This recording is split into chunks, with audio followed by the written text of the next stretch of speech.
Magandang buhay mga kapatid. Welcome back po sa ating channel. Maghahanap po tayo ngayon ng turmeric. Ayan. Ito. Mag-ukay tayo, magtatanim tayo sa bundok ng mother plant natin. Tingin tayo ng maganda. Oh, yeah. Ito meron.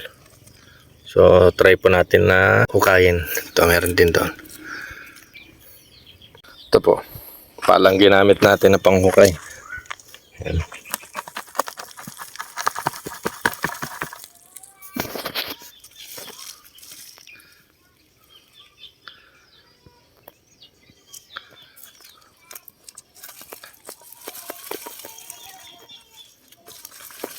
Makakuha saan tayo ng magandang pampunla.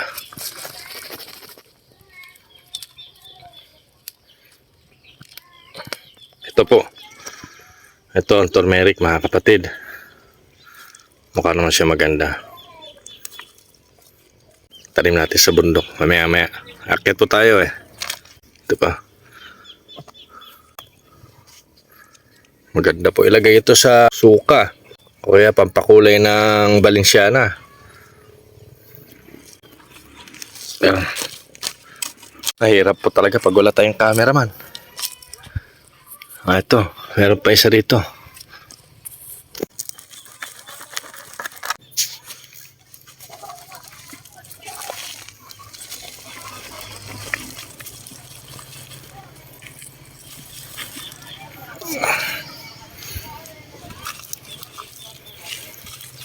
Yung iba nalusaw na.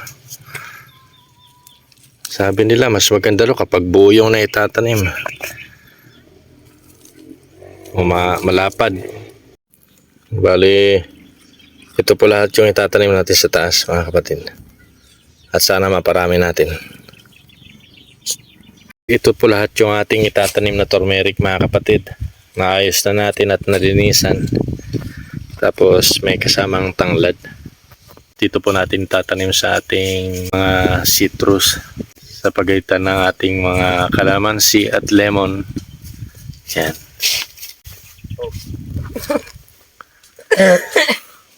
Pahinga.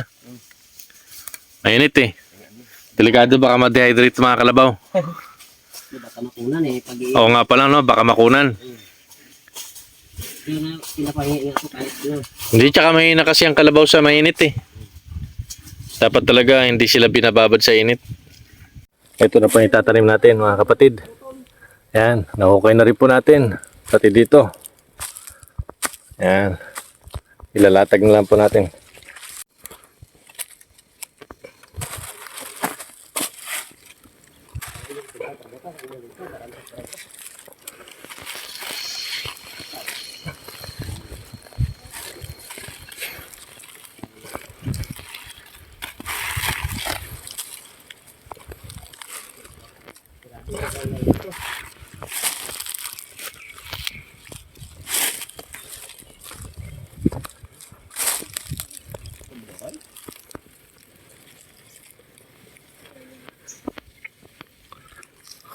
Ganito po mga kapatid ang pagtanim.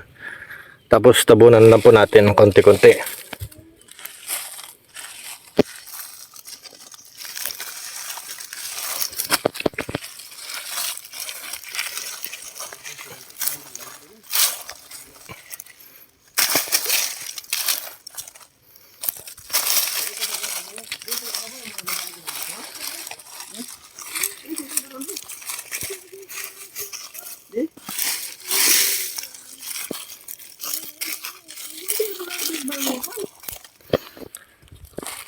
Yan.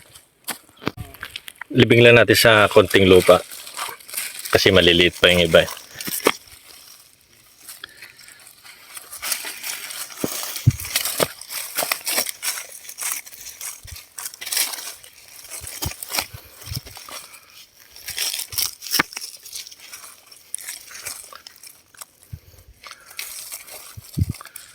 Huwag muna natin masyadong tatakpan para hindi mamatay.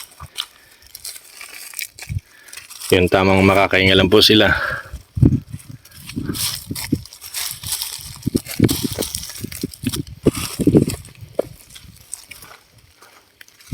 Yun na po. Tapos balikan natin sa susunod kapag tumubo na po. Yan. Ito na yung ating tanglad na itanim na natin hanggang doon. At dito. Yan. Sa daanan pababa.